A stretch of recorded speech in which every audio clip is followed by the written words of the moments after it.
Number है छठवां। 5 तक आपकी पिछली क्लासों में हो चुके थे। छठवां क्वेश्चन है, किसी वर्ग की भुजा की लंबाई ज्ञात कीजिए जिसका क्षेत्रफल 441 वर्ग मीटर है। तो क्षेत्रफल दिया गया है, वर्ग की भुजा आपको ज्ञात करनी है। तो लिखेंगे माना कि वर्ग की भुजा की लंबाई बराबर x मीटर, वर्ग का क्षेत्रफल बराबर आपको दिया गया है 441 मीटर स्क्वायर, वर्ग मीटर दिया गया है। तो वर्ग का क्षेत्रफल होता है, वर्ग का क्षेत्रफल का सूत्र होता है भुजा का स्क्वायर। तो भुजा का स्क्वायर यानी कि भुजा के स्क्वायर के बराबर कितना दिया गया है 441। तो यहां हो जाएगा भुजा का स्क्वायर बराबर 441। तो भुजा मानी थी हमने कितनी, x का स्क्वायर बराबर 441, यानी x स्क्वायर बराबर 441 हो जाएगा। तो इसका स्क्वायर हटेगा तो इस पर रूट लग जाएगा, तो यहां हो जाएगा x, ये अंडर रूट के अंदर हो जाएगा 441। 441 होता है 21 का वर्ग। कितने का होता है 21 का। निकालना हो तो यहाँ पे भाग विधि से निकाल भी सकते हैं। जोड़ा बना लिया, 2 का वर्ग 4 होता है, 2 बगल में लिखा, 2 का प्लस किया, 2 दूनी 4, यहाँ 0 बचेगा, जोड़ा होता रह जाएगा 41, एक बार चला जाएगा तो 41 आ जाएगा और 0 बच जाएगा। यानी कितनी बार भाग चला गया है 21, यानी कि x बराबर 21 मीटर।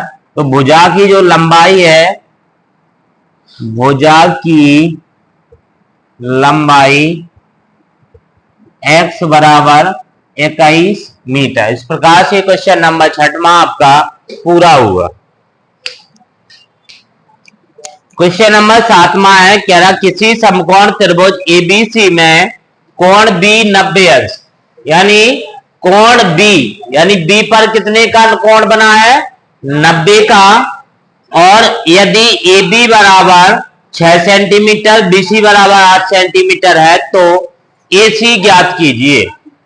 AC ज्ञात करना है।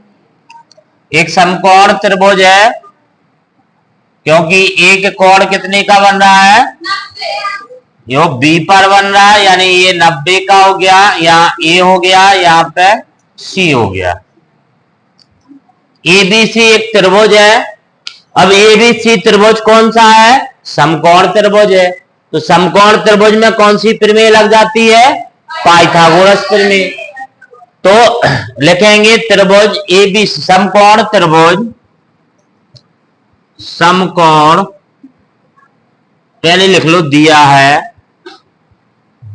है कोण B बराबर 90, भुजा AB बराबर कितना है, AB बराबर 6 सेंटीमीटर और BC बराबर 8 सेंटीमीटर, यानी ये 8 सेंटीमीटर है और ये 6 सेंटीमीटर। तो AC का मान निकालना है।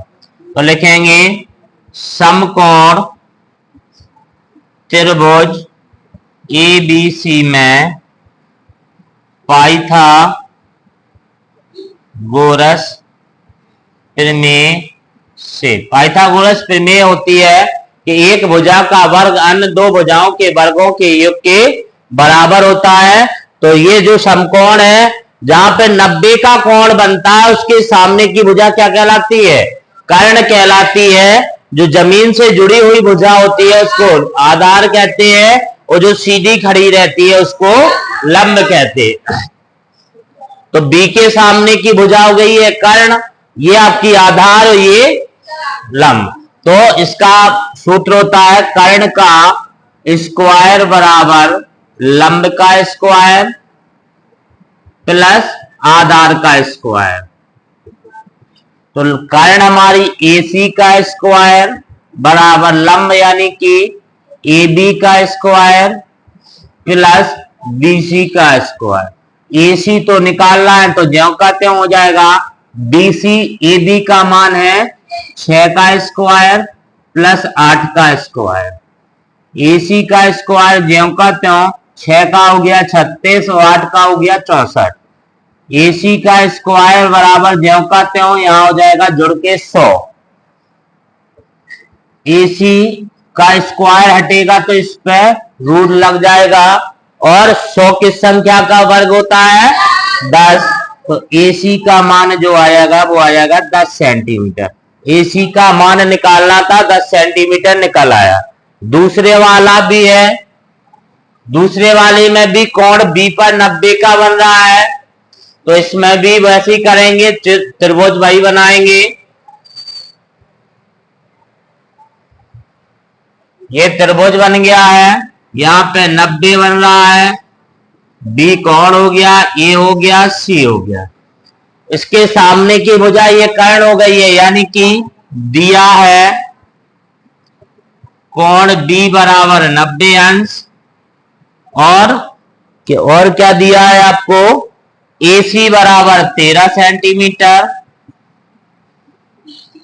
BC बराबर 5 सेंटीमीटर, BC बराबर 5 सेंटीमीटर। तो कह रहा है AB ज्ञात करना है, यानी ये ज्ञात करना है। ये आपको 5 सेंटीमीटर दिया है और ये आपको 13 सेंटीमीटर। तो इसका मतलब है अभी हमने बताया था कि 90 के सामने की भुजा को क्या कहते हैं कर्ण कहते हैं, और जो सीधी खड़ी रहती है उसको लंब कहते हैं, और जो जमीन से जुड़ी होती है उसको आधार कहते हैं। तो ये आपकी आधार हो गई, ये कर्ण हो गई, तो ये लंब है, तो लंब हमें ज्ञात करना है। यानी समकोण त्रिभुज ABC में पाइथागोरस प्रमेय से, पाइथागोरस प्रमेय से क्या हो जाएगा, कर्ण का स्क्वायर यानी AC का स्क्वायर बराबर लंब यानी AB का स्क्वायर आधार यानी BC का स्क्वायर। AC का मान है 13 का स्क्वायर, AB तो निकाल ली है, और प्लस BC यानी कि 5 का स्क्वायर।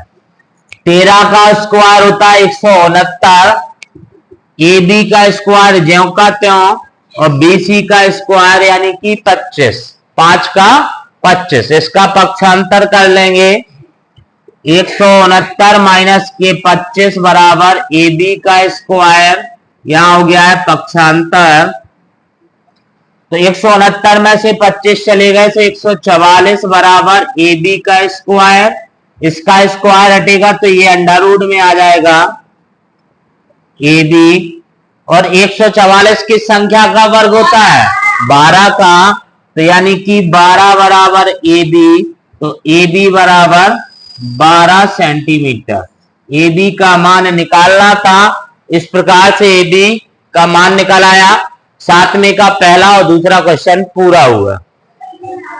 क्वेश्चन नंबर 8वां है, कह रहा है एक माली के पास 1000 पौधे हैं। इन पौधों को वह इस प्रकार लगाना चाहता है कि पंक्तियों की संख्या और कॉलम की संख्या समान रहे।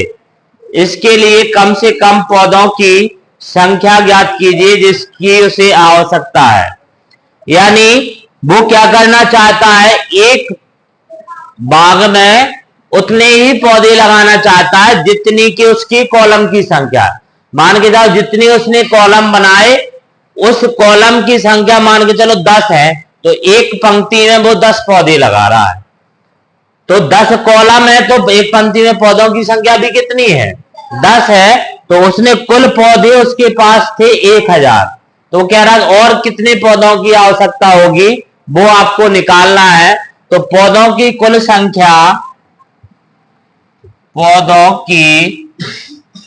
संख्या बराबर कितनी है 1000।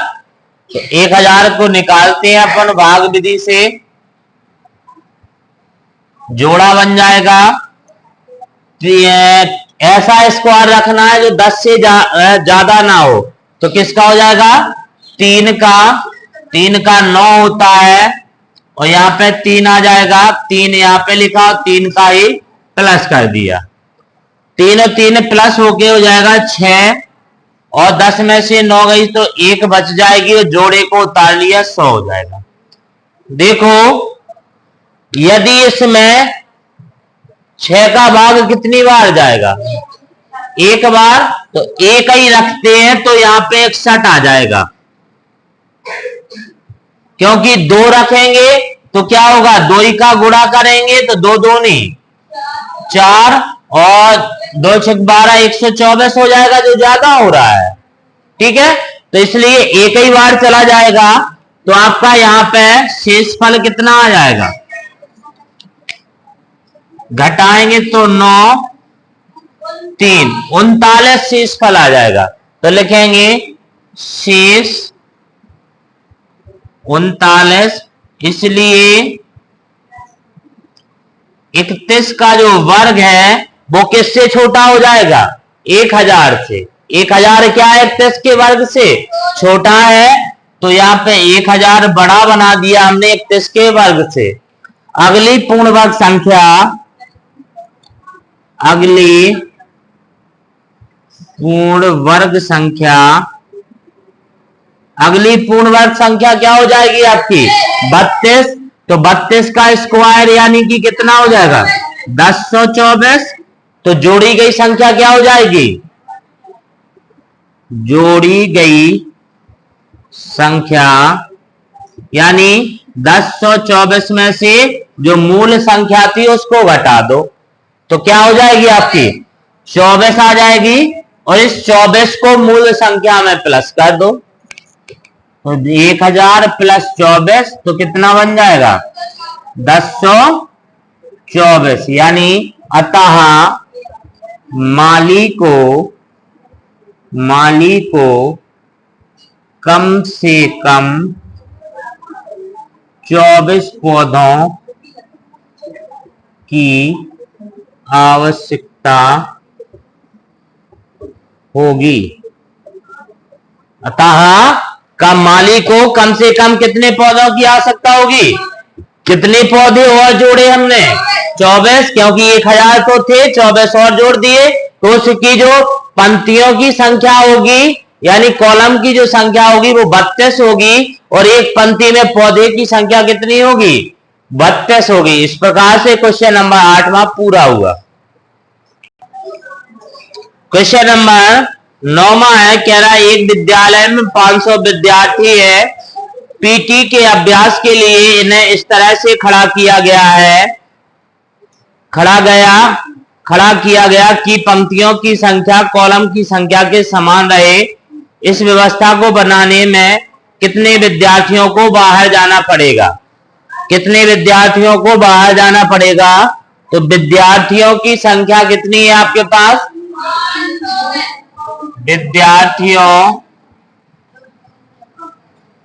विद्यार्थियों की संख्या बराबर है 500। 500 का अपन निकालेंगे भाग विधि से, 500 जोड़ा पीछे से बना लेंगे, 5 अकेला बच जाएगा। तो ऐसा वर्ग रखना है जो 5 से ज्यादा ना हो। तो 2 का होता है 4, 2 ऊपर लिखा, 2 बगल में, 2 का प्लस कर दिया, 2 को जोड़ेंगे तो 4 हो जाएगा, और 5 में से 4 चला गया, 1 बच गया, जोड़े को उतार लेंगे। 4 का भाग 1 में जाएगा नहीं, तो 4 का भाग किस में देंगे? 2 में, 10 में, तो 4 दूनी 8, 2 बार गया, 2 लिखा और 2 का गुणा कर दिया, 2 दूनी 4 और 2 चौको 8। कितनी बार चला जाएगा? 2 बार गया है, घटा देंगे, 16 बच जाएगा। जो 16 बचा है यानी कि प्रत्येक पंक्ति में जो ऊपर आया है वो प्रत्येक पंक्ति में विद्यार्थियों की संख्या है। प्रत्येक पंक्ति में विद्यार्थियों की संख्या कितनी हो गई है? 22। और जो शेषफल बचा है वो आपके उतने विद्यार्थी क्या हो जाएंगे? बाहर चले जाएंगे। तो लिखेंगे प्रत्येक पंक्ति में विद्यार्थियों की संख्या बराबर 22, अतः 16 विद्यार्थियों को बाहर जाना पड़ेगा। इस प्रकार से आपका क्वेश्चन नंबर 9 पूरा हुआ और आपका चैप्टर भी 5 पूरा हुआ। चैप्टर जो था वर्ग एवं वर्गमूल वो भी आपका पूरा हुआ।